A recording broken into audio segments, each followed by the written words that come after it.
Hi, I'm in an indoor farm today. I'm not at Willow Haven, and I want to introduce you to a new farmer that I just met today. This is Courtney. There we go. And we're in the fruiting room of her mushroom farm. So Courtney, would you show us around? Absolutely. So in the fruiting room, you can see we're keeping it nice and humid with all this fog in here to keep our mushrooms happy.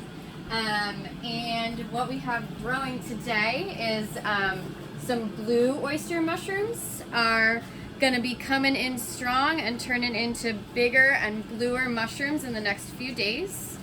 We've got some white pearl oyster mushrooms here that are kind of iridescent and have a really lovely sheen to them. Those are really beautiful. Show us this guy. Yes, this is the fuzzy lion's mane, which I know just begs to be petted. And then in a few days, these are going to turn into king trumpet mushrooms. So that's what they look like when they're just babies. Wow, look at that. Baby trumpet mushrooms. So Courtney contacted us to find out if our CSA members would be interested in getting some of her mushrooms. We've been providing you with portobellas and creminis, organically grown, and all of her mushrooms are organically grown. And we said, yes, I think it's time for our customers to step it up, and our customers to step it up and try some new things. I know some of you really love mushrooms, so we are going to be taking 2 kinds of mushrooms from her and putting them in the spring market boxes this coming next week. So tell us what you've got prepared for us. Yeah, so you'll have the option of choosing either a ½ pound of a mixed variety of oyster mushrooms or a ½ pound of the fuzzy lion's mane mushrooms. That sounds great. And what are your favorite ways of preparing those 2? I've been eating a mushroom stroganoff prepared with those oyster mushrooms once a week all winter. Wow. It's that good. And with the lion's mane, they turn into, they've got a sort of succulent, lobstery flavor to them. Okay. So they make a really fantastic substitute to turn into like a vegan crab cake. That sounds really great. So they take a lot, they'll absorb a lot of spices, and they just take on the flavors of what you cook with them. The oyster mushrooms, for sure. Yeah. They're a versatile, all-purpose mushroom. The lion's mane, you really want to play to the kind of buttery, lobstery sort of flavor that they have already. Great. So I bet garlic goes well with those. Absolutely. Nice. So we were talking about the name of your farm, which is Keystone Mycology, and tell people what mycology means. So mycology is the study of mushrooms. Okay.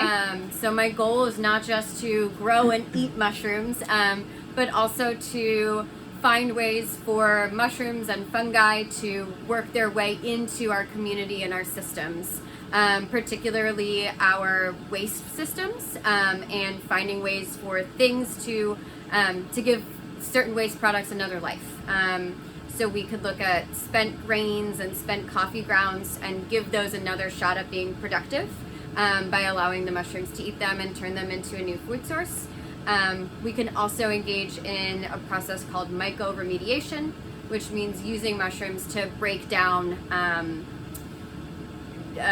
trash and non-beneficial aspects in our environment, and using mushrooms to break those down and return our environment to health.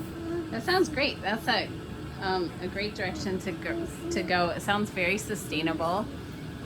And I just want to give people a little bit of a closer look here. Yeah. Because these are, what do you call these blocks?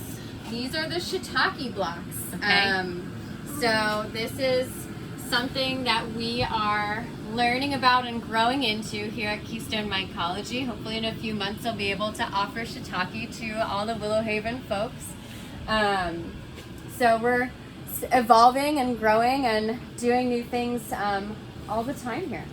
Yeah, and these blocks are grains that have been inoculated with the mushroom spores. right? Yeah, so it's a mixture of sawdust and soybean hull or rice bran or some other kind of additive depending upon the variety of mushroom. And that acts as a food source for the mushroom mycelium to munch through until the environment in the fruiting room, high humidity, ideal temperatures, encourages that mycelium to create the fruits, which is what we eat. That sounds great.